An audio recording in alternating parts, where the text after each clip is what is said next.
carrera, que es como agente de salud. Forma parte del equipo multidisciplinario que va a atender a los pacientes. Tenemos voz y tenemos voto en el tratamiento de estos pacientes. Entonces, vamos a ver cuáles son los roles y las funciones que este profesional de enfermería va a ir cumpliendo. Son varios son los roles que se pueden cumplir como enfermero. Lo que sí tienen que entender que estos roles no van a ser únicos, o sea, no es que en un momento de nuestras vidas estamos en un determinado rol y en otro momento en otro. Hay algunos de estos roles que se van a ir cumpliendo simultáneamente y ya vamos a ver cuáles de ellos, por ejemplo, se pueden combinar, ¿sí? El primer rol con el que vamos a trabajar es el rol de cuidador. En este rol de cuidador, nosotros ofrecemos nuestros servicios proporcionando al paciente cuidados para que puedan cumplir con sus necesidades básicas.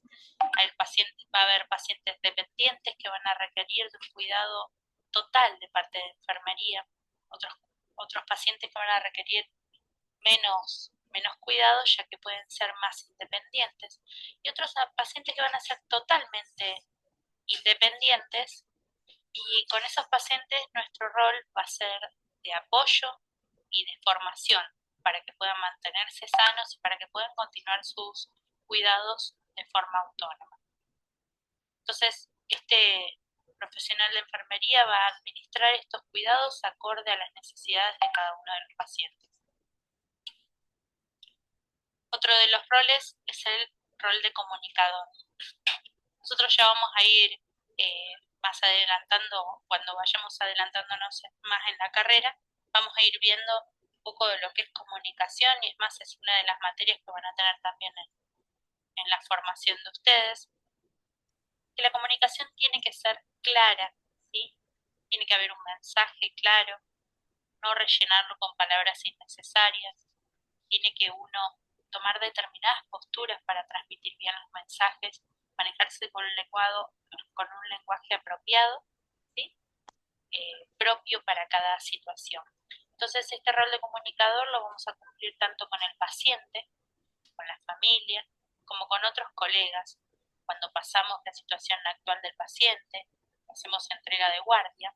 En este caso vamos a usar una comunicación verbal, pero también después vamos a utilizar otro tipo de comunicación, como es la escrita, que en esa comunicación escrita nosotros vamos a transferir todos estos cuidados que se le realizaron al paciente y comentar el estado general del paciente por escrito, y no solamente le va a servir a nuestros compañeros de los turnos siguientes, sino que va a formar parte de la historia clínica del paciente, de la evolución del paciente, y pasa a ser un documento legal. Por eso es muy importante referirse a la paciente de una manera apropiada. Enfermería también cumple el rol de profesor. Acá hay que hacer distinciones de qué tipo de docencia hace enfermería. No solamente es el rol de profesor como me toca hoy a mí, para con ustedes, sino también el rol de profesor para con los otros colegas, ¿sí? Cuando uno se va especializando, va adquiriendo conocimientos nuevos y los puede transmitir a otros compañeros, y también al paciente y a la familia. Profesor en el sentido de que ejerce la docencia para comunicarle las formas adecuadas de realizar el tratamiento, nuevos estilos de vida, sugiere cambios de hábito, le explica al paciente la forma de administrar su medicación, y en diversas situaciones en donde el paciente va a requerir de parte de enfermería este rol de docencia, sobre todo en el momento del alta, cuando va a dejar de recibir nuestros cuidados a diario y va a empezar a hacer su propio autocuidado. En ese sentido vamos a necesitar reforzar mucho los conceptos que le impartamos al paciente de manera clara y precisa. Otro de los roles es el de defensor del paciente. Y acá hay que tener muchísimo cuidado. Voy a dar un ejemplo de en qué casos nosotros nos transformamos en defensores del paciente. Hay varios, pero voy a elegir dos. No sé si conocen o están al tanto de las nuevas leyes de parto respetado. Son leyes que están al alcance de todos, que ya están aprobadas, ¿sí? En donde hay características en la forma en la que se va a realizar la atención del parto del paciente, de la paciente en este caso. Lo que sí es importante es que se entienda que por más que en esta institución o en la institución en la que se esté atendiendo a la paciente no se acostumbre, que esto no sea prohibitivo. O sea, que el paciente tenga derecho a hacer valer la ley que ampara la forma en la que va a atender su parto. Si no nos quedamos con esa vieja estructura en la que el paciente solamente es, como lo decimos, paciente. Es pasivo ante los cuidados del otro. Y no tiene ni voz ni voto para elegir ese tratamiento. Nosotros tenemos que defender esos derechos. ¿Sí? Otro muy importante es el tema de los ancianos. Y es parte de los derechos que vamos a tener que ir reclamando a lo largo del tiempo, que es el tema de la muerte digna. ¿Sí? Bien, seguimos avanzando. El enfermero también va a actuar como asesor, asesor tanto espiritual, emocional, ¿sí? ante temas de afrontamiento psicológico, ¿sí? Personal.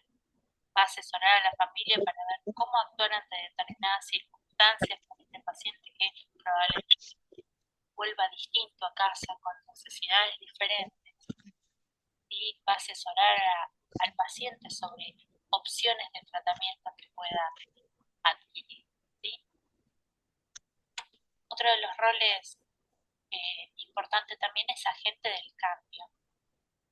En esto de ser agente del cambio hay que adoptar una postura de brindar al paciente opciones de salud, ¿sí? En donde su vida se haga más llevadera, vaya cambiando pequeñas conductas que no le son favorables a su salud. Acá vemos en la imagen una niña que se le está tomando el nivel de glucemia. Esto de ser agente del cambio es incentivar a los pacientes a realizar cambios de estilo de vida, por ejemplo, o para que ella pueda proporcionar sus propios cuidados en base a la alimentación, asegurarse de que se hagan los controles regularmente, generar en el otro esta necesidad de cambiar aquellas cuestiones que todavía no ha podido cambiar. También agente de cambio en esto de lo tecnológico, de la incorporación de nuevos métodos, incorporación de nuevas herramientas, como nos está tocando hoy en día. Hoy todo el plantel docente se ha convertido en agente del cambio. Pero bueno, abocado específicamente a enfermería, fue grande el cambio que se tuvo que hacer, por ejemplo, para pasar de la historia clínica en papel, que en muchos lados todavía sigue continuando, a la historia clínica en formato digital, que es hacia donde vamos a ir avanzando. La función de líder. Ojo que líder no significa jefe. El líder es aquella persona que logra que el equipo de trabajo vaya hacia un objetivo, avance hacia un objetivo, hacia una meta. Este líder no va a decirles qué tienen que hacer, sino que lo va a hacer él para que el resto por imitación contagie, ¿sí? Se contagie lo suficiente como para tener incentivo de realizarlo él mismo. Entonces, en esto de generar los cambios que hablábamos antes, de agente de cambio, buen líder lo que hace es adoptar las posturas de las nuevas técnicas, realizar, por ejemplo, en este momento que estamos en esta crisis tan importante con el coronavirus, un buen líder tomaría conductas de lavado de manos apropiadas, dejaría de tocarse la cara, mostraría conductas de distancia, no saludaría con beso a pesar de que es su mejor amiga la que está enfrente. Simplemente mostraría de esa manera la manera de hacer las cosas en vez de estar diciéndolas. Esa es una buena conducta de un buen líder. Y el rol de líder lo puede cumplir la enfermería incluso para pacientes, familia o colegas. Entonces, en este rol de líder es muy interesante ver cómo enfermería fomenta, fomenta a través de sus propias acciones nuevas formas de cuidado. Acá sí ya estamos hablando de otro tipo de liderazgo, ya acá en la gestoría. Gestionar algo quiere decir saber administrar algo. Entonces el enfermero en este rol de gestor va a poder administrar tanto los recursos humanos, ¿sí? Personal que tenga a cargo, como los recursos materiales. No necesariamente tiene que ser el jefe quien los administre, sino el enfermero en su propio turno va a poder administrar. Tengo esta cantidad de gasas, esta cantidad de elementos, saber distribuirlos para la cantidad de pacientes que tengo, distribuir el tiempo, que es también ser gestor, distribuir los recursos que son destinados para los pacientes. Hay hospitales donde la enfermería maneja los consultorios externos, donde los pacientes, por ejemplo diabéticos, vienen a solicitar los recursos para poder hacerse los chequeos diarios. Y es enfermería quien, como gestor, ¿sí? Va a poder proporcionarle esos elementos, llevar registro y hacer un inventario del material que va quedando en el hospital. Este aspecto de gestor de casos, como decíamos, gestor habla de lo que es administrar. En este caso, el gestor de casos es una persona que es capaz de organizar la forma en la que se va a trabajar con un paciente determinado, a asignarle los recursos que se van a necesitar para un paciente, el lugar donde va a ser internado, qué características va a tener esa habitación, cuánto personal va a consumir, cuánto tiempo va a consumir, el mismo material que va a utilizar. Acá hace una salvedad donde dice que muchas empresas de seguros también han incorporado este rol de enfermería como gestor de casos, donde le realizan a estos pacientes que están con algún RT, algún paciente que tenga con algún seguro, lo que realizan es un seguimiento de ver la evolución y el tratamiento, ver si al momento del alta continúa con rehabilitación, seguir los casos, gestionar, asegurarse de que el paciente reciba todo el tratamiento adecuado y administrar los cuidados para que no sean inútilmente utilizados. Este rol de enfermería como consumidor de investigación, hoy más que nunca, es donde se va a ver evidenciado, ¿sí? En el área clínica, los profesionales de enfermería dicen que necesitan tener cierto conocimiento del proceso y del lenguaje de investigación, ser sensibles a cuestiones relacionadas a la protección de los derechos humanos. Sobre todo esto, como les comentaba en un punto anterior, de estas nuevas tratativas, de estas nuevas formas de tratar a las pacientes embarazadas en un parto respetado. Entonces, ser sensible a estas cuestiones, aprovechar estas investigaciones que se han hecho, cómo las familias favorece la incorporación de este nuevo individuo, trato para con la persona, para con el paciente. Entonces, investigar, utilizar las investigaciones realizadas y en ese caso, como lo hablábamos, defender los derechos del paciente porque conocemos los beneficios demostrados. Participar en investigaciones de nuevos problemas, ¿sí? Y ser consumidores de información de hallazgos de nuevas investigaciones. Por ejemplo, en este caso, como vemos acá, los compañeros vestidos listos como para trabajar con pacientes con coronavirus, se ha investigado a base de prever qué tipo de vestimenta se necesita utilizar y el enfermero debe ser capaz no solamente de interpretar esa información, sino de transmitirla, de ser como líder y ejemplo para el resto de sus compañeros. Ahora vamos a ver cuáles son los criterios para que una ocupación se transforme en profesión. ¿Sí? Requisito de la formación especializada, un punto clave. Yo puedo ser zapatero y no haber ido nunca a una escuela de zapateros, ¿sí? Pero no puedo ser enfermero si no he recibido la capacitación y la formación necesaria para eso. Para desempeñar estas funciones yo necesito un cuerpo de conocimientos organizado, ¿sí? Esta profesión aparte habla de que se realiza hacia un servicio que generalmente es a la comunidad o a individuos en particular. Tiene que tener una investigación en el curso, ¿sí? Código deontológico, una forma de trabajar en donde uno se compromete a velar por los derechos de la otra persona. priorizando siempre la salud y los derechos del otro. Que sea autónoma, ¿sí? Para ser profesión tiene que ser autónoma, tenemos nuestras propias leyes, nuestros propios código de ética, y que reciba una organización, reciba no, que esté organizada profesionalmente. Esto quiere decir que tenga una estructura donde haya una cabeza, ¿sí? Lineamientos que se bajen desde esa cabeza y la elección de muchas personas que van a conformar un cuerpo, un comité o un cuerpo de docencia, ¿sí? Donde se puedan transmitir los conocimientos, donde se puedan organizar, donde haya personas que tomen decisiones y el resto las pueda acatar, porque son decisiones consensuadas por representantes de todos. Vamos a hacer una distinción entre lo que es la profesionalidad, ¿sí? Y la profesionalidad. La profesionalidad alude al carácter y al espíritu, ¿sí?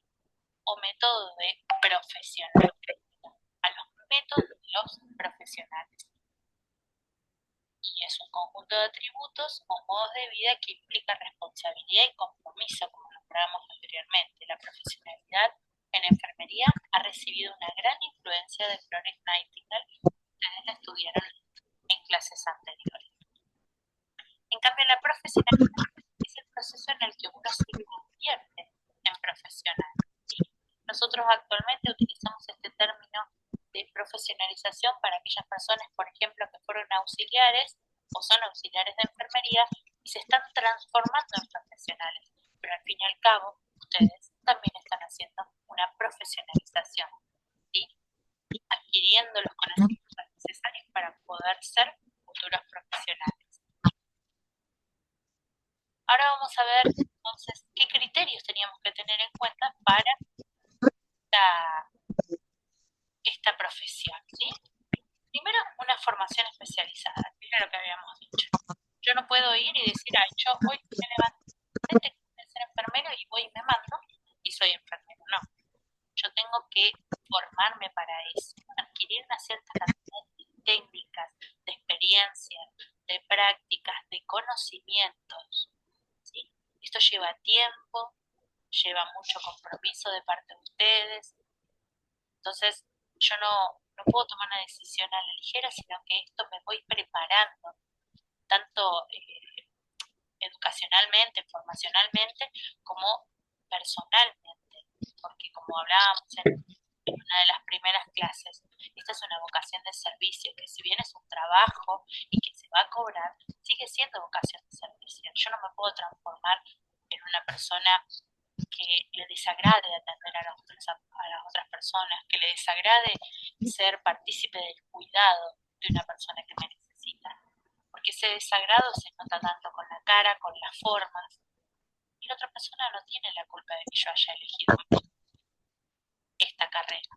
Entonces, en esta formación especializada que lleva un tiempo específico, yo tengo que aprender a decidir si es realmente esto con lo que yo quiero encontrarme trabajando, ¿sí? Para hacer esta formación tenemos que tener un cuerpo de conocimientos, una cantidad y una calidad de conocimientos específicos para enfermería. ¿Sí? Va a haber algunos que sean comunes a otras carreras, como es el hecho, por ejemplo, de biología, que va a ser común a las carreras como medicina. Pero enfermería tiene un cuerpo específicamente, y en esta materia en particular que se llama Fundamentos de Enfermería, damos la explicación del por qué enfermería es lo que es, por qué esta es una carrera de servicio, por qué necesitamos aprender determinadas cuestiones para poder trabajar con las personas, con las necesidades, con la familia que rodea a ese individuo, trabajar con la persona de todos sus aspectos de forma holística, ¿sí? Como un ser biopsicosocial. ¿Quieres vivir unas vacaciones especiales? Visítanos en Kenia o Uganda. Ambos países tienen mucho que ofrecer.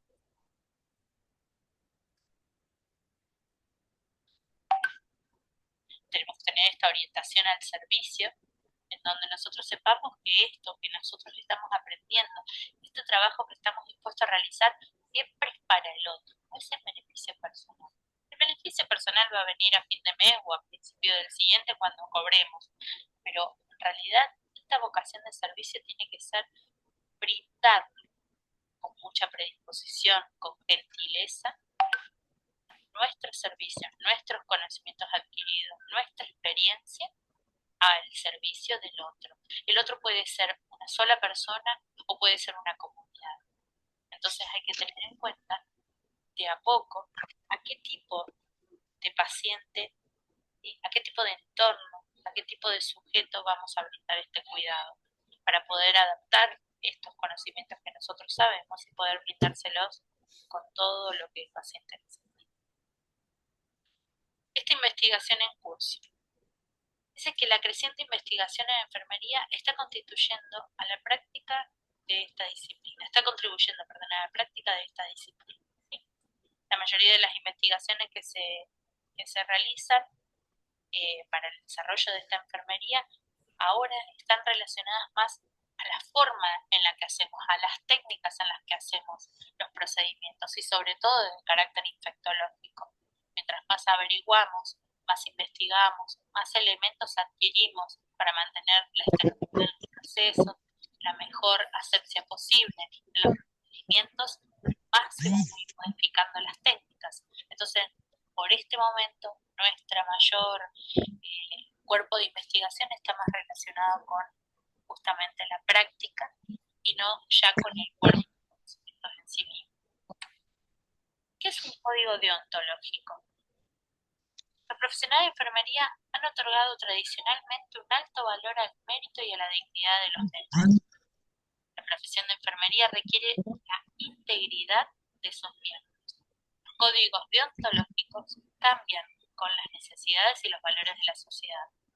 La enfermería ha desarrollado su propio código y en la mayoría de los casos ha definido medios para velar por la conducta profesional de sus miembros. ¿Pero qué es un código deontológico? Un código deontológico es quien me dice cómo debo actuar ante las situaciones. Ustedes cuando vayan a egresar ya lo van a haber conocido y se van a comprometer con esto antes de salir a trabajar con los pacientes. Pero básicamente, ¿qué dice? Y que nosotros vamos a velar por la vida del otro, que vamos a poner delante de nuestras necesidades las necesidades de los demás. Que esta profesión no es solamente en el horario de trabajo, sino que yo soy enfermero, no solo trabajo de enfermero. Hay una gran diferencia en eso. Decimos también que para ser una profesión tiene que ser autónoma. ¿Y a qué se refiere con autonomía? Primero, que se autorregula, que define sus propios normas para sus miembros. ¿Sí? En este caso nosotros tenemos nuestra propia ley de enfermería. Tenemos una ley nacional y tenemos una ley provincial. Tenemos colegio de enfermería donde nos registramos y vamos a tener una matrícula. Vamos a tener un cuerpo legal que nos va a apoyar, tenemos un gremio, tenemos sindicato. ¿Sí? Para enfermería, autonomía significa ser responsables e independientes en el trabajo sin rendir cuentas, ¿sí?, a los demás de sus propios actos. Pero ya lo vamos a ir viendo cuando aprendamos de qué tipos de cuidados vamos a brindar. Va a haber cuidados que van a ser absolutamente independientes, otros cuidados que van a ser interdependientes y otros que sí van a ser dependientes. ¿Esto qué quiere decir? Que no voy a hacer lo que yo quiera. El cuerpo de enfermería va a orientarse siempre al beneficio del paciente. Entonces yo voy a tener que velar por ese paciente. Si tengo que seguir una orden médica, por supuesto que lo tengo que hacer siempre y cuando esto no lo haga ciegamente, sino que lo haga entendiendo qué procedimiento voy a realizar, entendiendo que es en beneficio del paciente, que no va a perjudicar esto al paciente. Entonces, la autonomía también depende de la forma en la que ejerzamos nuestra libertad. Si no, la vamos a perder poco a poco. Lejos ya están los tiempos donde la enfermera era quien le servía café al médico. Entonces hagámonos cargo y asumamos con responsabilidad esta autonomía, porque libertad sin responsabilidad es libertinaje, y eso se transforma después en dependencia. ¿Quién nos va a dejar actuar si no nos hacemos responsables de nuestros propios actos? Bueno, tenemos también una forma de organizarnos, ¿sí? Siempre hay jefaturas, hay coordinaciones, hay grupos, ¿sí?, gubernamentales que se encargan del trabajo de enfermería. Como les decía antes, hay colegios de profesionales, hay sindicatos, hay gremios, hay leyes.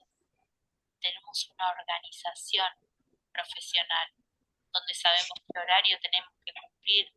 Hay, hay una ley que nos va a amparar ante determinadas cuestiones, pero también nos va a brindar varias obligaciones.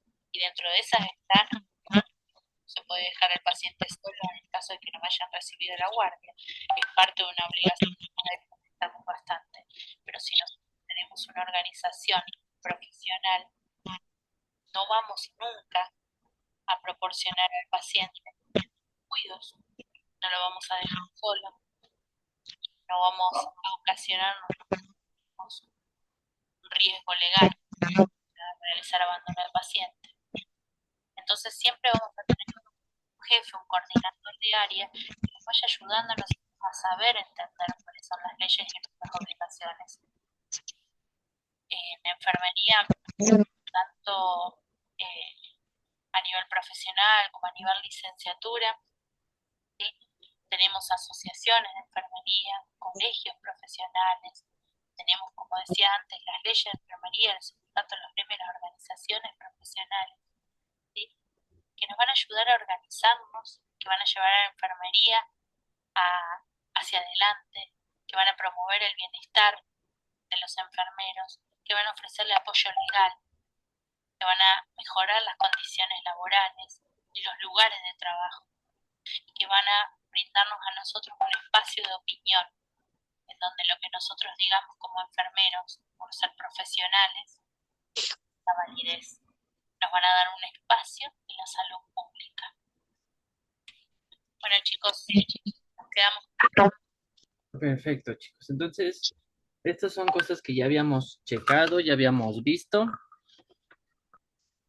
Y no sé si ustedes lo hagan realmente en sus unidades o no, como dice ahí en el video.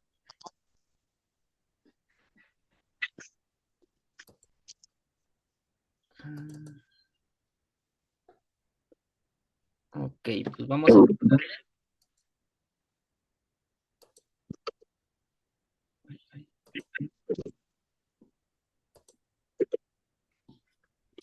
Josefina, ¿me puedes leer la que está? Ay, perdón, sí. No se preocupe. Sí, buenas tardes. Dice norma oficial mexicana, la NOM 087, ECOL SSA 1-2002.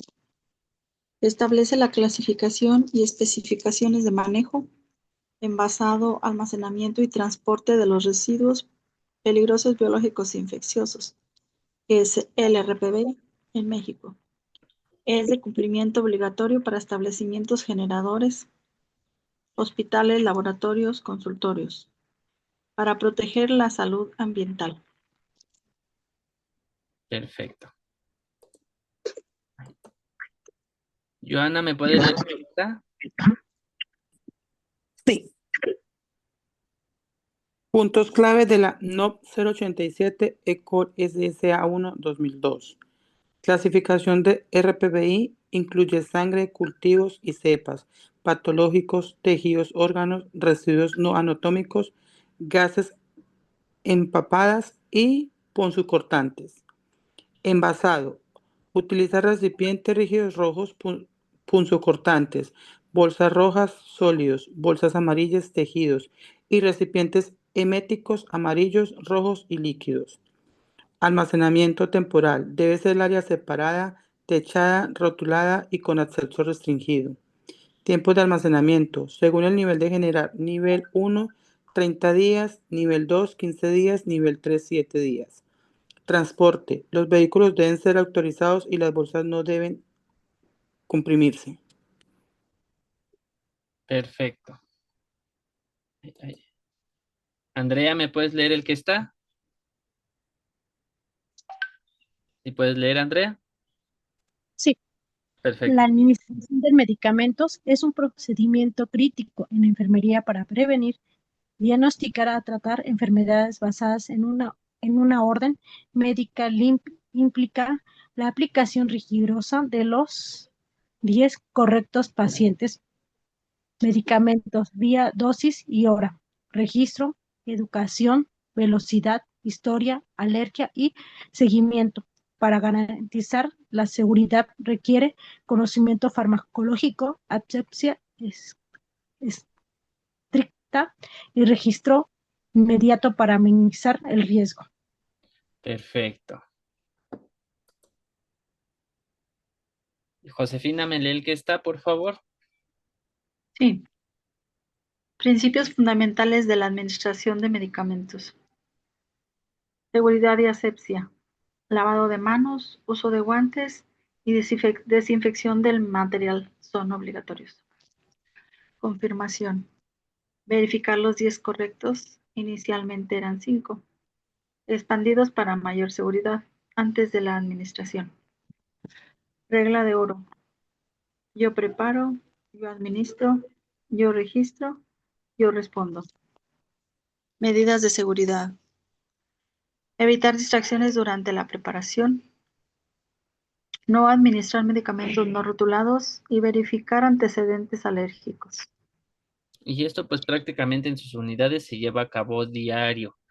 Ajá, cualquier cosa pues siempre hay que preguntar, siempre hay que checar, siempre hay que verificar que sea la persona, el medicamento y el lugar correcto, ¿no? No podemos escatimar ahí en si sé, no sé, y si tengo dudas, pues mejor preguntar para evitar cualquier cosa. Así es. Joana, ¿me lees los que está, por favor? Sí. Visa de administración comunes. Oral, comprimidos, jarabes, cápsulas. Intravenosa. IV. Proporcionada acción rápida. Requiere control de la velocidad de infusión. Intramuscular. Inyección de tejido muscular. Subcutánea. Inyección en el tejido adiposa. Tópico, dérmica, cremas, parches sobre la piel. Inhalatoria. Aerosoles o nebulizaciones. Otras, rectal, óptica, oftálmica y sublingual. Y esto pues va a depender igual del medicamento que se le vaya a administrar al paciente. Por lo regular, eh, pues son orales o por vía intravenosa, ¿no? Porque muchas veces, pues el paciente a veces está intubado, a veces no puede deglutir, no sé, por X o Y razón, pues va a depender mucho de cómo esté el paciente para administrar y la vía de administración. Andrea, ¿me lees el que está, por favor? Aquí se detallan los 10 pasos fundamentales.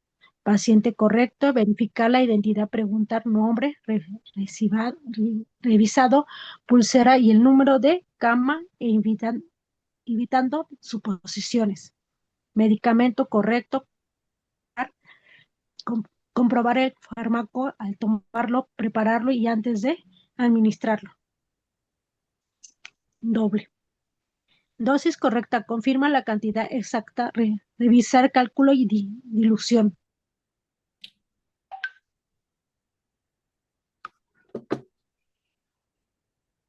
Oral, BBU, intravenosa, oral, intramuscular, etcétera.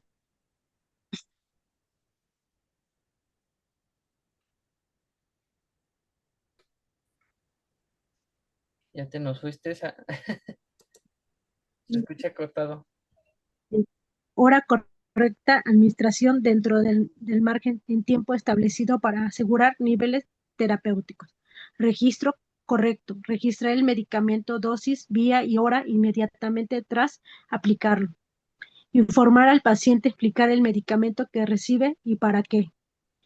velocidad de infusión correcta, controlar la rapidez, especialmente en medicamentos intravenosos, seguimiento de la respuesta, monitorear efectos terapéuticos y reacciones adversas, verificar la caducidad y alergias, comprobar fecha de vencimiento y el paciente si es alérgico al fármaco. Perfecto. Entonces, prácticamente estos son los pasos que debemos seguir, a menos que ya sepamos algunas cosas, pero eso es lo que se debe seguir pues diario, ¿no? Que siempre que pongamos medicamento, administremos medicamento al paciente, porque puede llegar a suscitarse que no sé, a lo mejor estaba en un lugar diferente y no leímos y le estamos aplicando otro medicamento que es muy parecido, ¿no? Y no era el que nos había dicho el médico, o cosas así. Entonces siempre debemos de checar y observar bien qué es lo que estamos haciendo. Catalina, ¿puedes leer? ¿Oyes? Ya se lo leo. Perfecto.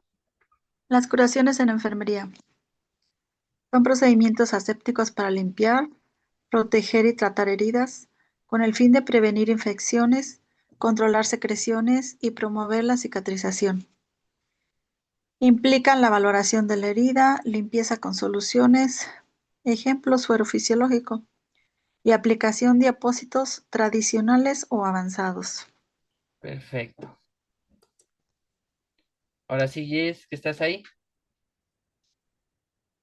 Sí, acá estoy. Perfecto. Ok, aspectos clave de las curaciones. Objetivos: evitar infecciones, favorecer la cicatrización, controlar exudados y promover un ambiente óptimo. Tipos de curación: tradicional, simple, usa apósitos pasivos, gasas en ambiente seco para heridas cerradas o de baja complejidad, o avanzada, utiliza apósitos bioactivos o interactivos, hidrocoloides, alginatos, colágeno, para mantener humedad, ideal para úlceras o heridas complejas. Perfecto. Joana, ¿me lees el que está? Sí. La técnica aséptica es un conjunto de prácticas y procedimientos rigurosos utilizados en el ámbito sanitario para prevenir infecciones, minimizando la transmisión de microorganismos patógenos durante la atención al paciente o en procedimiento o de laboratorio. Incluye el lavado de manos, uso de barreras, guantes, mascarillas, esterilización y creación de campos estériles. Perfecto. Josefina, ¿me lees el que está? Sí. Componentes y principios claves de la técnica aséptica. Lavado de manos. Higiene estricta con agua y jabón o solución antiséptica antes y después de cualquier procedimiento. Uso de barreras físicas. Utilización de guantes estériles, batas, mascarillas, gorros y protección ocular para evitar la contaminación cruzada. Campo estéril. Creación de un área limpia y desinfectada donde solo se manipulan materiales estériles. Antisepsia de la piel. Limpieza de la zona de la piel del paciente donde se realizará el procedimiento invasivo. Manejo de material estéril. Uso de equipos previamente esterilizados, autoclave, calor, etc. Y verificación de la integridad del empaque. Perfecto. Andrea, ¿me puedes leer el que está? Procedimiento y técnica aséptica. Preparación, higiene de manos, uso de material estéril y guantes. Retiro, remover el apósito antiguo, suave, valorado, el drenaje. Limpiar desde la zona más limpia hasta la más sucia, eliminando detritos. Tratamiento aplicar. Tratamiento adecuado según el estado de herida, fijando, asegurar con la tela adhesiva o vendaje. Perfecto. Y Jess, ¿me puedes leer la que está?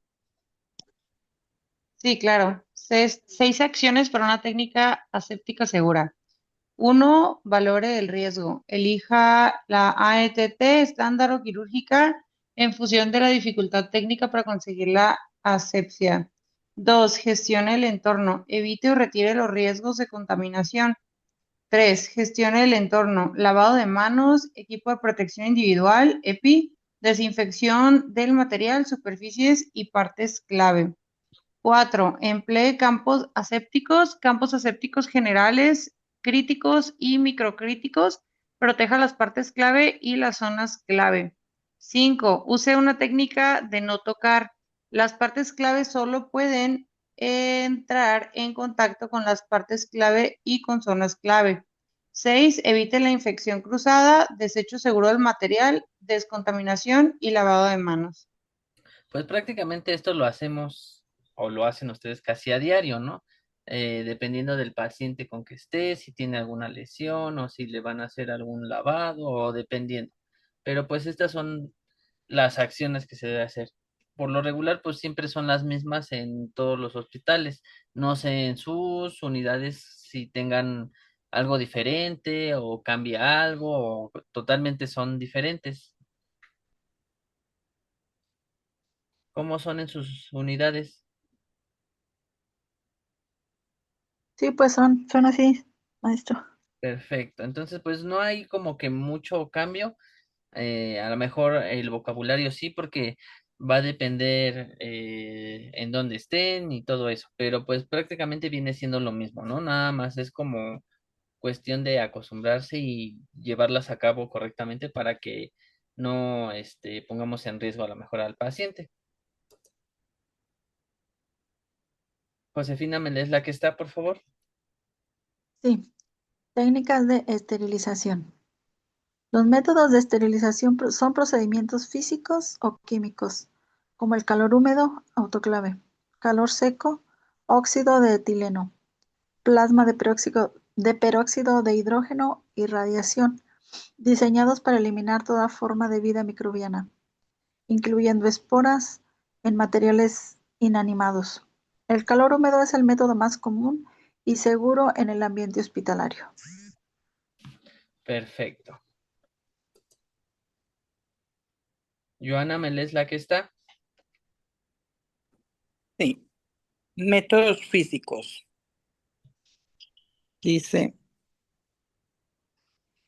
calor húmedo, autoclave, utiliza vapor a presión generalmente o coagular proteínas. Es rápido, eficaz y el método de selección en hospitales para instrumental, ropa y vidrio. Calor seco, pupine estufa. Requiere mayores temperaturas a tiempos más largos, ideal para vidrios, aceites y polvos que no se oxidan con la humedad. Radiación lonizante. Se usa en la industria para material quirúrgico desechable ya que daña el ADN microbiano. Filtración. Utilizada para esterilizar líquidos termosensibles eliminando bacterias sin aplicar el calor. En sus unidades, ¿cuál ocupan? ¿Cuál de estos métodos ocupan? En la que estoy yo, el calor húmedo y el plasma. Perfecto. ¿Y cuál dura más tiempo? El plasma. Exactamente. Las demás chicas, Andrea, Jess, Joana, Catalina,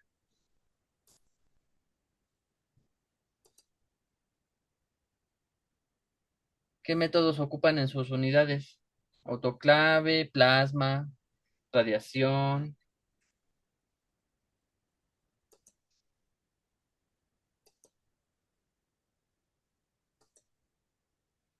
Ok, Josefina, ¿me puedes leer el que está, por favor? Sí, claro. Métodos químicos, baja temperatura. Óxido de etileno. Gas es muy penetrante, adecuado para instrumentos sensibles al calor y a la humedad, aunque es tóxico y requiere largos tiempos de aireación. Plasma de peróxido de hidrógeno. Método seguro y rápido, ideal para materiales termosensibles sin dejar residuos tóxicos. Ácido peracético, líquido esterilizante de alta eficacia para instrumental, comúnmente usado en sistemas automáticos. Perfecto. Andrea, ¿me puedes leer el que está? En los centros sanitarios se utiliza distintos tipos de esterilización para eliminar microorganismos y esporas microbianas que pueden llevarnos a contactar diferentes tipos de patologías. A continuación vemos que el método se emplea para fomentar la seguridad del paciente y la persona sanitaria. En los centros de hospitalarios, recuerda, puedes especializarte en este ámbito formándote como auxiliar de enfermería en nuestro centro de formación en medicina y sanidad. Y pues esto va a depender. Hay enfermeras que les gusta mucho estar en esa área. Entonces, igual puede ser una opción si es que les gusta, ¿no? Jess, ¿me puedes leer el que está? Sí, tipos de controles de esterilización. Tras los procesos de esterilización hay que realizar controles de calidad que aseguren que los materiales son asépticos. Los indicadores utilizados son, primero, físicos. Los propios equipos aportan registros de las variables del procedimiento, así se puede comprobar si los valores han sido correctos. Dos, químicos. Estos son los indicadores colorimétricos. Algunas sales metálicas cambian de color cuando son expuestas a algunas condiciones determinadas de temperatura y o humedad durante un tiempo concreto. Si se impregnan unas tiras con estas sales, se introducen en el sistema de esterilización, podría comprobarse si se han alcanzado los parámetros de esterilización correctos. Y tres, biológicos. Se colocan sobre un soporte, papel o ampollas, unas esporas atenuadas pertenecientes a un microorganismo muy resistente. Este soporte se introduce dentro del sistema de esterilización junto con el material de esterilización. Si se comprueba que las esporas siguen vivas al finalizar el proceso, este no ha sido correcto. Perfecto. Ay, ay. Joana, ¿me lees el que está, por favor? La enfermería en el entorno hospitalario es el pilar de la atención directa y continua 24/7 a pacientes ingresados, integrando funciones asistenciales de gestión, docentes y investigación. Estas profesionales fundamentales para la seguridad del paciente realizan valoraciones, administran tratamientos, aplican protocolos y acompañan al paciente hacia la autonomía. Perfecto. Ah, Josefina, ¿me lees esa, por favor? Claro. Aspectos clave de la enfermería hospitalaria. Roles multifacéticos. Además de la atención clínica directa, el personal de enfermería lidera gestión de cuidados, la educación sanitaria y la investigación, trabajando con autonomía dentro de equipos multidisciplinarios. Funciones principales. Influye en la recepción y entrega de pacientes, monitorización constante, administración de medicamentos, realización de curas y registro detallado de la evolución en la historia clínica. Entorno de trabajo. Un entorno de práctica profesional positivo es crucial, ya que impacta directamente en la calidad del cuidado, la seguridad del paciente y la satisfacción laboral, influyendo en el reclutamiento y retención del personal. Gestión de tiempo. Se organiza en turnos, mañana, tarde, noche, para garantizar la continuidad del cuidado, comenzando con el traspaso de información relevante y la organización de la medicación. Desafíos.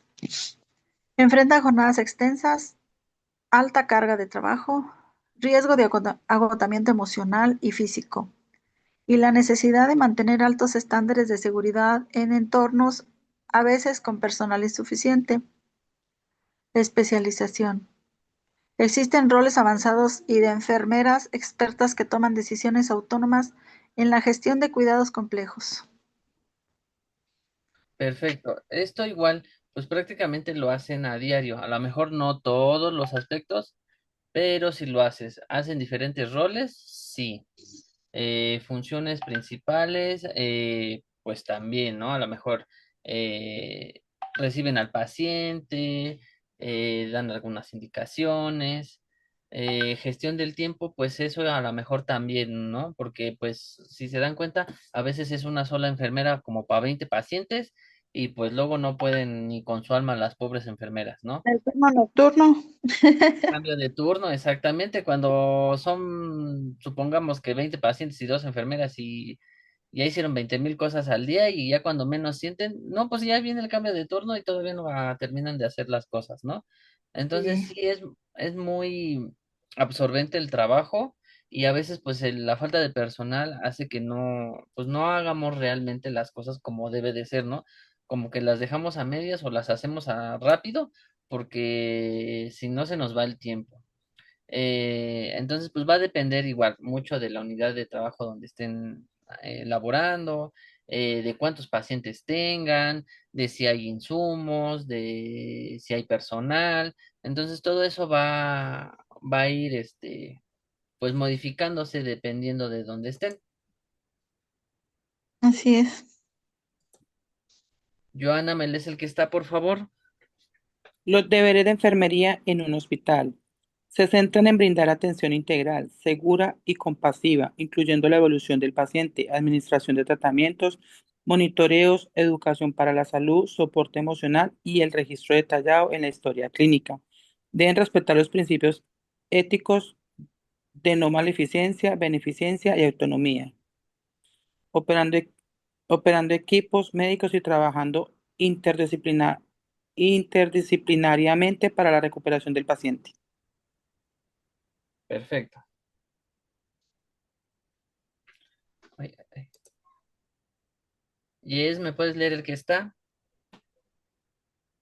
Sí, principales responsabilidades y deberes. Cuidado directo y monitoreo, evaluar síntomas, tomar signos vitales, realizar curaciones, administrar medicamentos, tratamientos y vigilar la evolución del paciente. Gestión del cuidado. Planificar y ejecutar el evaluar del plan. Ay, se me salió. Ah, ¿dónde está?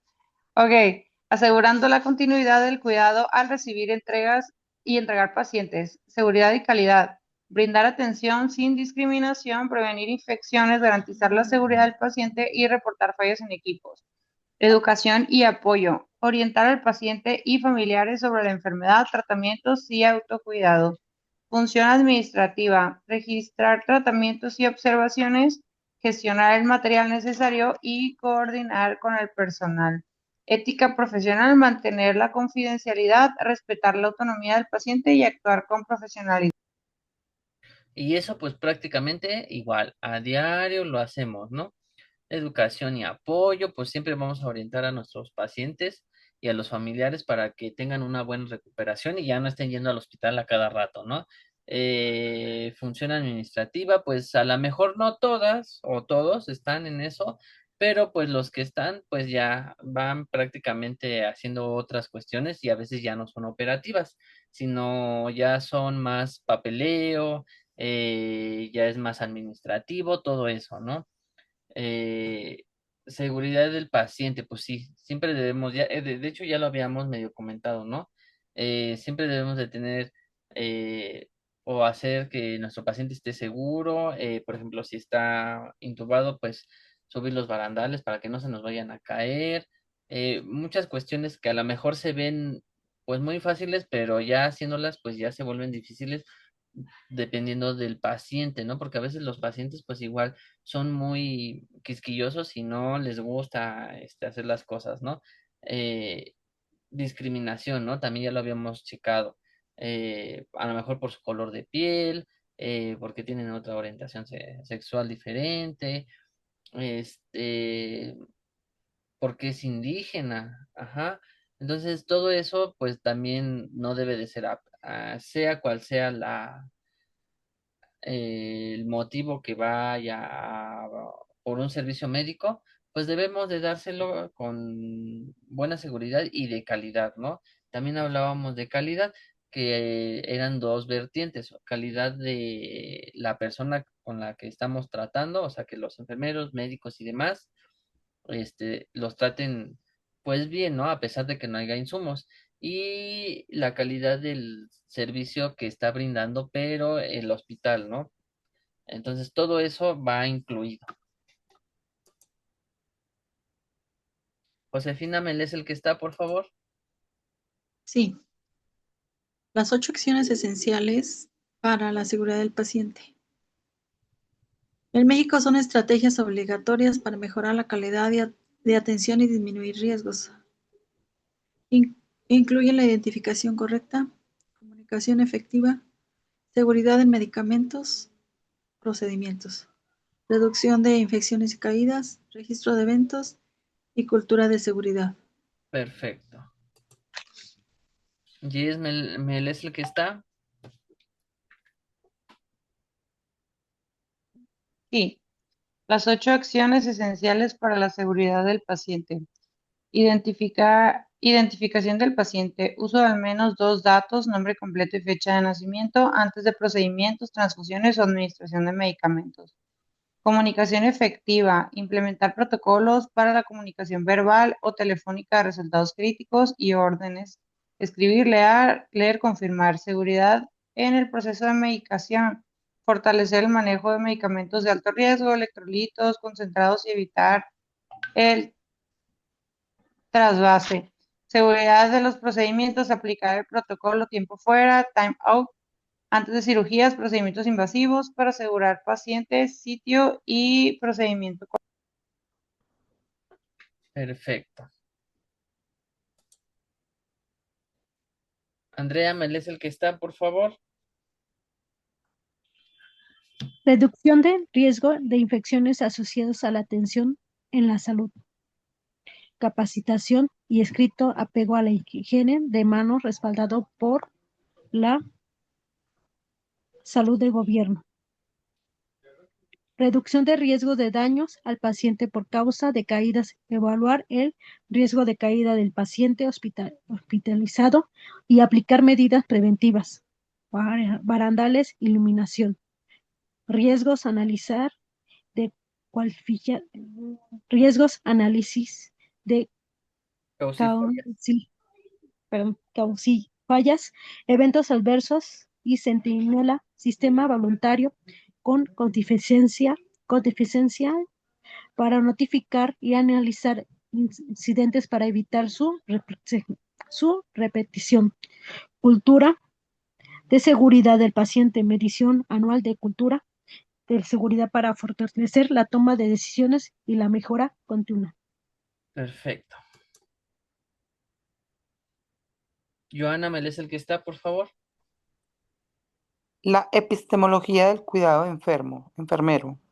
En el estudio del fundamento científico, teórico y fisiológico que sustenta la práctica profesional, evolucionando en un modelo biomédico a uno centrado en el ser humano. El cuidado significa como una interacción terapéutica y humanizada, basada en conocimientos, valores éticos y la relación persona-entorno. Perfecto. Josefina, ¿me lees el que está, por favor? Sí. Fundamento epistemológico. La enfermería se basa en un cuerpo de conocimientos propios que integra la ciencia, teoría e investigación. Y el arte, aplicación, práctica, humanismo. Se articula a través de 4 patrones de conocimiento definidos por Carper. Empírico, ciencias. Estético, arte. Personal, relación. Y ético, moral. Perfecto. Andrea, ¿me lees el que está? Significado del cuidado profesional.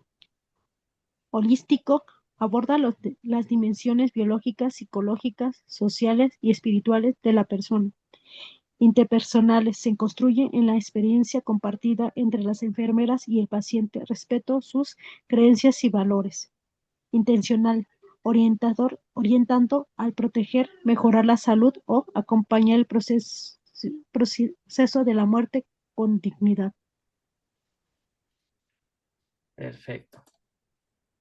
Yes, ¿me lees el que está?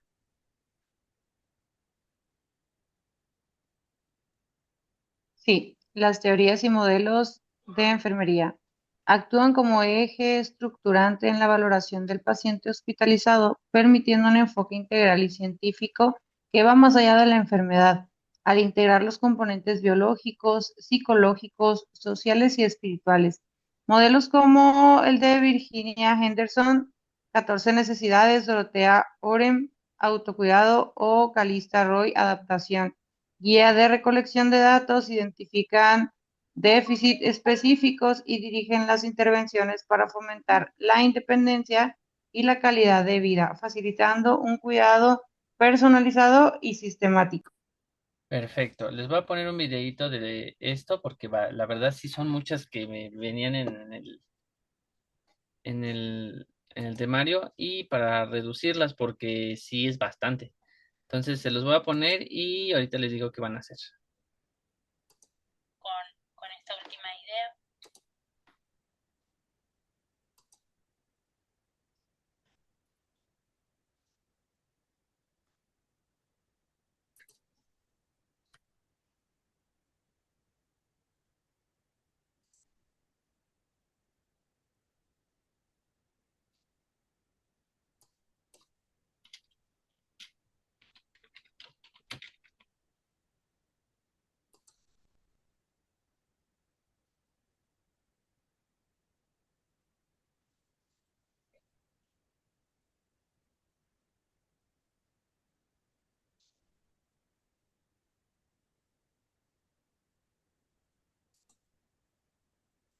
Hola, ¿qué tal? ¿Cómo están? Bien, vamos a hablar de teoría en enfermería, vamos a tratar de conversar en esta oportunidad sobre qué es teoría, sobre qué es un paradigma, sobre qué son los metaparadigmas, cuáles son los metaparadigmas en enfermería y vamos a conversar sobre también distintas enfermeras teóricas de la profesión. Bien, comencemos entonces hablando de tres puntos importantes sobre la teoría. ¿Sí? Vamos a decir que la teoría en enfermería es un conjunto de conceptos, proposiciones y supuestos que explican la naturaleza y el papel de la enfermería en la atención sanitaria. Una teoría en enfermería proporciona entonces un marco teórico para guiar la práctica, la investigación y la educación en enfermería, así como también la teoría también proporciona para la redundancia también, ¿no? Un lenguaje común y una base sólida para el diálogo y la colaboración entre profesionales de enfermería. En segundo lugar, como decíamos recién, vamos a hablar de los paradigmas en enfermería. Vamos a decir que, bueno, un paradigma en enfermería se refiere a las creencias y supuestos fundamentales que van a influir en la práctica de enfermería. Estos supuestos incluyen la naturaleza de la enfermería, el rol del enfermero, enfermera, el propósito de la profesión y la relación entre los profesionales de enfermería y el paciente. El paradigma de enfermería también influye en la forma en la que se investiga y se enseña enfermería. Bien, hablemos entonces de los metas paradigmas en enfermería. ¿Sí? Lo primero que vamos a decir es que el metaparadigma en enfermería es un conjunto de conceptos esenciales que identifican los fenómenos de interés de la enfermería y constituyen el núcleo disciplinar de la profesión o bien el núcleo ontológico o epistemológico de la profesión. ¿Cuáles son los metaparadigmas de la enfermería? Bien, nos vamos a encontrar con 4: persona, ambiente, salud y enfermería. Bien, hablemos del primero, persona, ¿sí? Se refiere al ser humano como individuo, familia o comunidad. En segundo lugar, el ambiente se refiere al entorno físico-social en el que vive la persona. En tercer lugar, encontramos la salud, que hace referencia al bienestar físico, mental y social del individuo. Y en cuarto lugar, la enfermería, que hace referencia a la práctica de la profesión, incluyendo la promoción de la salud, la prevención de enfermedades y el cuidado de los enfermos y la rehabilitación. Muy bien, ahora sí, vamos a pasar ya a las teóricas. Vamos a hablar de 9 teóricas. ¿Sí? En primer lugar, vamos a mencionar a Florence Nightingale, ¿sí?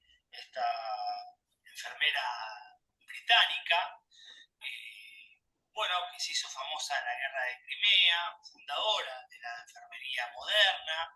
Ella va a escribir sobre la teoría, denominada teoría ambiental de la salud.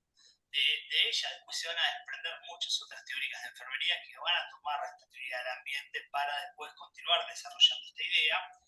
Y se va a centrar en el ambiente físico, social en el que vive el paciente y su capacidad para influir en la salud del individuo. Básicamente, ella ve en la guerra de Crimea las condiciones socioambientales en las que estaban los sujetos de atención, los heridos de guerra, y veía que eso no colaboraba en la recuperación de las personas. Bueno, ideas importantes que va a aportar esta autora, sí, va a destacar la importancia de la salud ambiental, y cómo esto va a influir en la recuperación del paciente, un poco lo decíamos recién, así como la necesidad de la enfermera para observar y registrar información sobre el paciente y su entorno. Eso es una práctica que después se va a llevar adelante con el tiempo para mejorar justamente las condiciones de nuestro sujeto de atención. Muy bien, pasemos a nuestra segunda autora, que va a ser Virginia Henderson. Virginia Henderson va a elaborar la teoría de la definición de las necesidades básicas de enfermería. Esta teórica estadounidense va a ser conocida como la primera dama de la enfermería por su contribución a la definición y descripción de la enfermería. Básicamente en esta teoría ella va a desarrollar 14 necesidades básicas de la enfermería y entre ellas va a destacar la respiración, la alimentación, la eliminación, movimiento, reposo, sueño, vestimenta, temperatura corporal, limpieza corporal, seguridad del entorno, comunicación, religión, trabajo, ocio y aprendizaje. ¿Sí? Ella va a ver que una persona internada, hospitalizada, tiene estas 14 necesidades básicas alteradas. Así que ella lo que hace es poner foco en estas necesidades, enfatizando la necesidad de la enfermera para conocer y comprender estas necesidades básicas. Dicho de una manera súper sencilla, si un sujeto de atención tiene frío y uno lo observa y dice hay un faltante de un abrigo, la facilitación de tal vez de una frazada para esta persona va a mejorar la calidad de recuperación del individuo. Bien, pasemos rápidamente a Calista Roy en tercer lugar.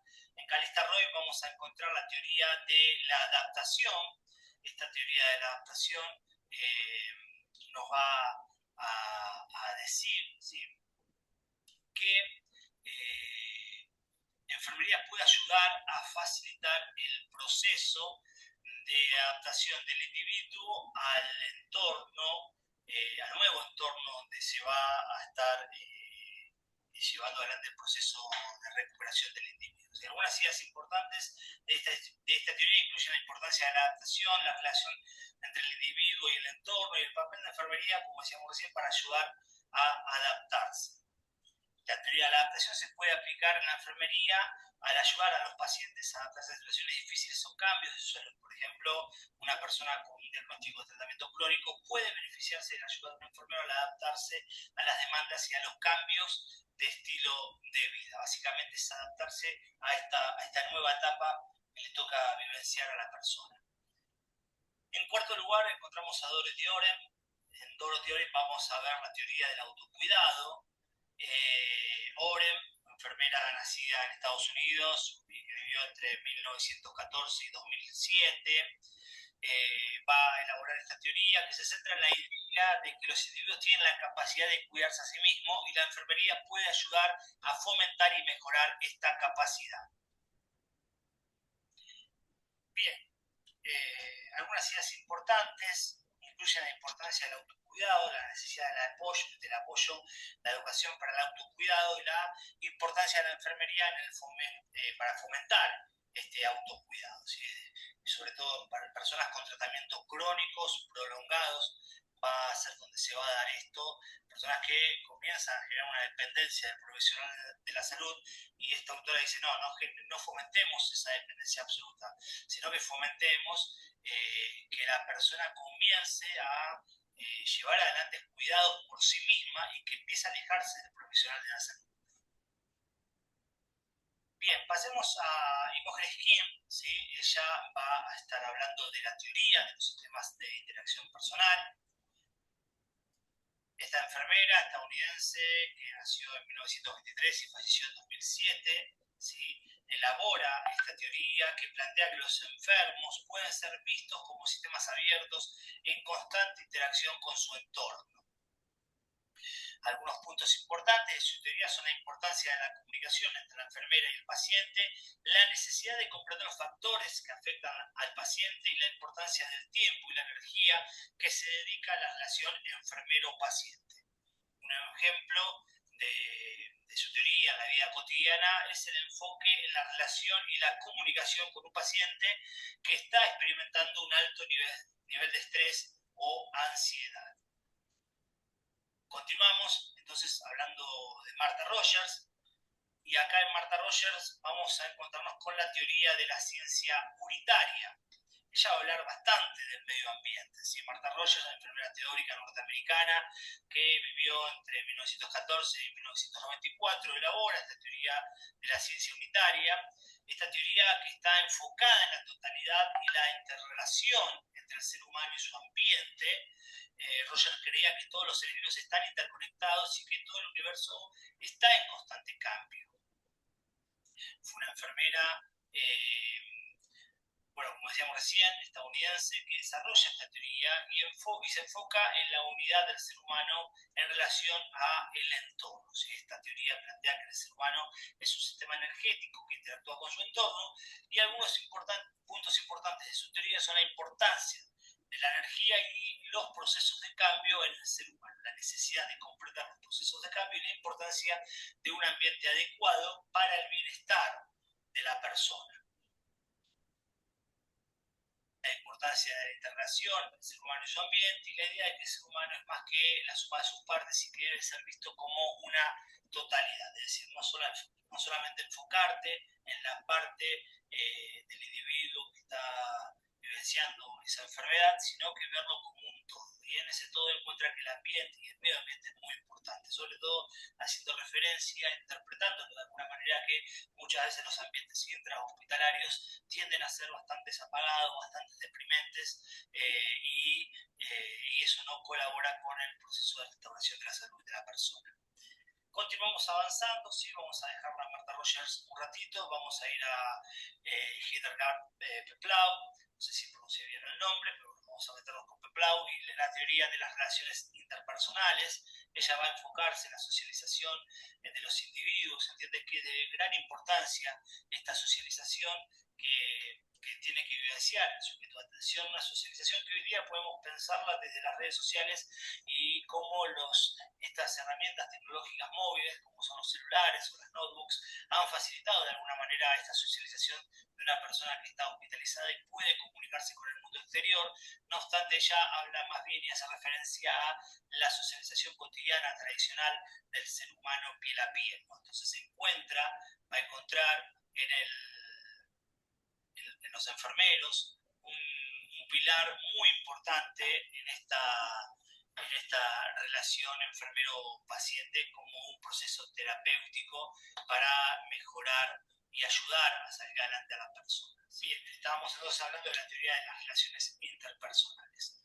Vamos a pasar a otra teórica, y en este caso vamos a hablar de Madeleine Leninger, la última teórica con la que vamos a estar ya cerrando este espacio de charla de teorías de enfermería. Y esta autora va a hablar de la teoría de la diversidad y la universalidad del cuidado cultural. ¿Sí? Ya se va a meter con una idea más antropológica relacionada a la enfermería. Enfermera y antropóloga, por eso es que empieza a unificar la visión de la enfermería como una visión antropológica en relación al cuidado. Una mujer que falleció hace poquito, en el año 2012, es conocida por sus contribuciones al campo de la enfermería transcultural. ¿Sí? El nombre de la teoría, justamente lo decíamos recién, teoría de la diversidad y la universalidad del cuidado cultural. Esta teoría sostiene que el cuidado es una necesidad humana universal, y evidentemente este cuidado va a trascender los tiempos y las culturas. Lo que dice Leninger es que es importante que el profesional de salud tenga en cuenta las creencias del sujeto de atención, las respete, así como también tenga en cuenta las prácticas culturales en la atención sanitaria. Algunas de las ideas más importantes de esta teoría incluyen el cuidado, que nos dicen, mejor dicho, que el cuidado es una necesidad humana universal, pero los patrones y formas de cuidado varían de cultura en cultura. La enfermería, por otro lado, transcultural es esencial para proporcionar un cuidado adecuado y efectivo a los pacientes de diversas culturas, y la idea de comprender a los pacientes es esencial para proporcionar un cuidado competente. Leninger y su teoría se puede aplicar a la vida cotidiana en situaciones en las que se proporciona un cuidado a pacientes de distintos lugares, ¿sí? Valga la redundancia, como estamos mencionando, de distintas culturas. Por ejemplo, un enfermero que trabaja en un hospital con una población diversa debe ser consciente de las diferencias culturales en las prácticas del cuidado y tener la capacidad de adaptarse a ellas, así como también el resto de los cuidadores o enfermeros o profesionales sanitarios. Bien, ahora sí, ella sí es la última, creo, Beitineuma. Vamos a ir cerrando con Beitineuma, creo, no me acuerdo si queda una más, pero si no, igual vamos a hacer otro video para que este no sea muy largo. Y la teoría de sistemas. Cuando hablamos de la teoría de sistemas, ¿sí? Hacemos referencia a que cada ser humano es un sistema que se compone por varios subsistemas físicos, psicológicos, sociocultural y espiritual, y que están en constante interacción con el ambiente. La salud se define como un estado de equilibrio dinámico, y la enfermedad es un proceso que surge cuando el sistema no puede adaptarse adecuadamente al estrés ambiental.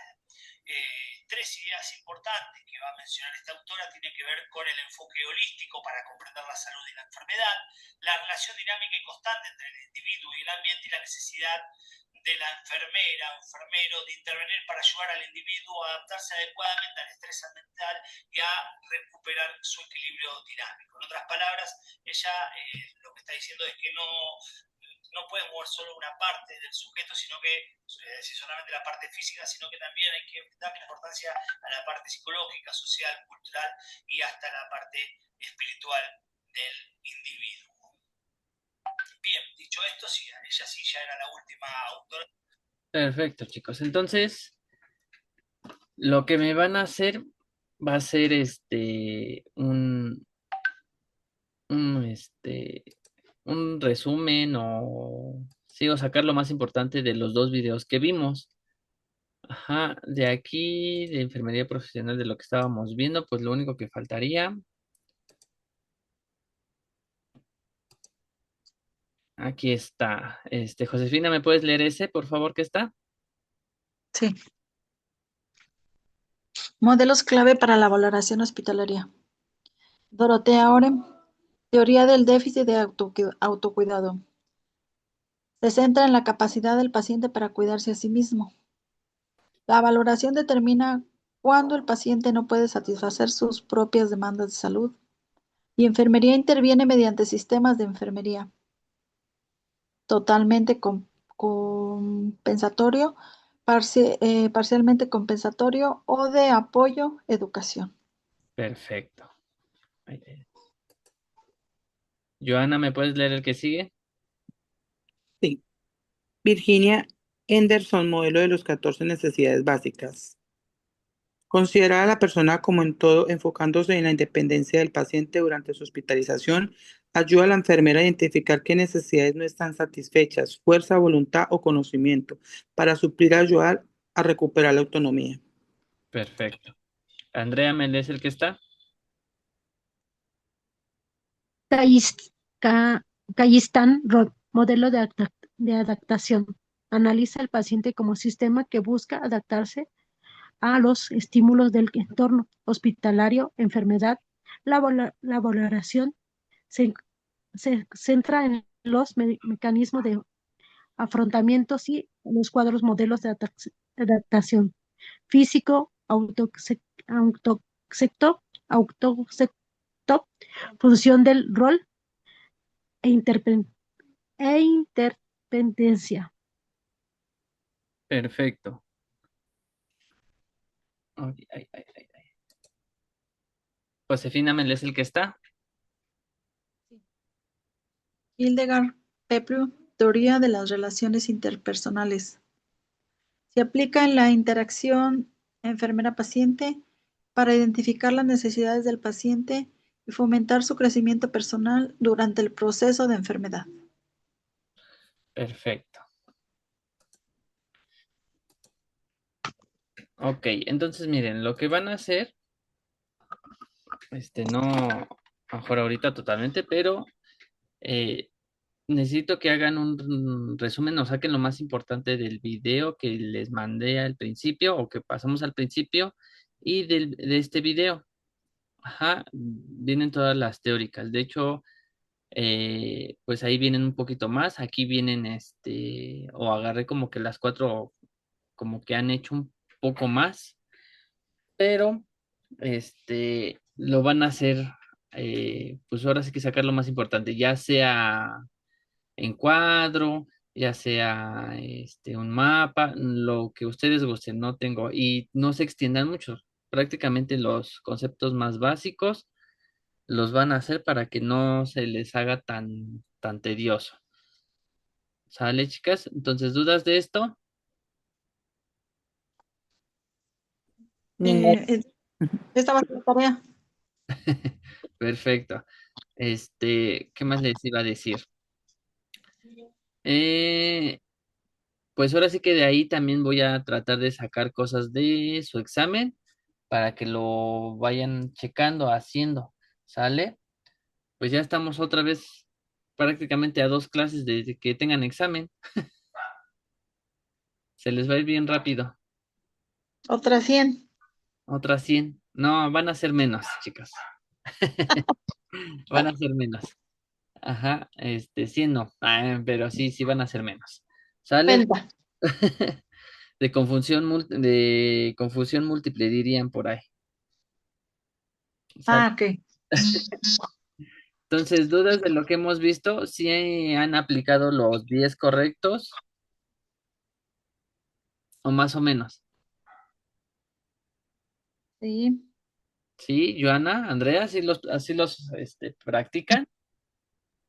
Sí, ¿Y qué tal los pacientes? ¿Sí se dejan o no se dejan? O a veces. O va a depender mucho de cómo vayan los pacientes. Depende mucho del humor del paciente también. Ajá. Pues sí, pues prácticamente pues es lo de siempre, ¿no? O sea, el humor del paciente y es si se va a dejar hacer el procedimiento o no. Si se va a dejar inyectar o no. Si se va a dejar, Analizar. canalizar. Más en canalizar, ¿no? Yo creo que es cuando de plano sí sufren mucho. Porque luego, no, es que no me gusta que me piquen, no me gusta que me toquen, me duele y se jalan y se sacan, en la aguja y demás, ¿no? Entonces, pues sí es muy, pues difícil a veces, ¿no? No sé en qué área estén, en urgencias, en cuidados intensivos, eso va a depender mucho también, porque si son bebés, pues más, ¿no? Porque ahí no sabes si lo estás haciendo bien o no, no solamente el bebé llora, Sí.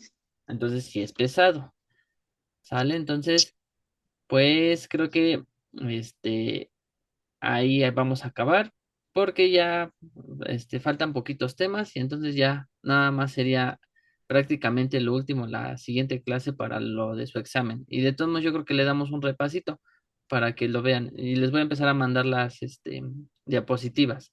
¿Dudas, chicas? No.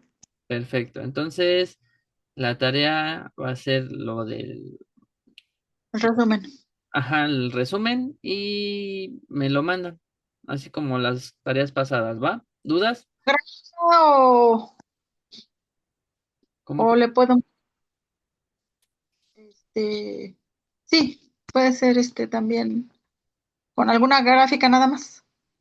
Sí, ahora sí como ustedes, nada más que si se entienda, ¿eh? No me vayan a poner nada más las 2 letras y a ver qué hacen, ¿no es cierto? ¿Sale? Entonces, A ver si le entiende usted.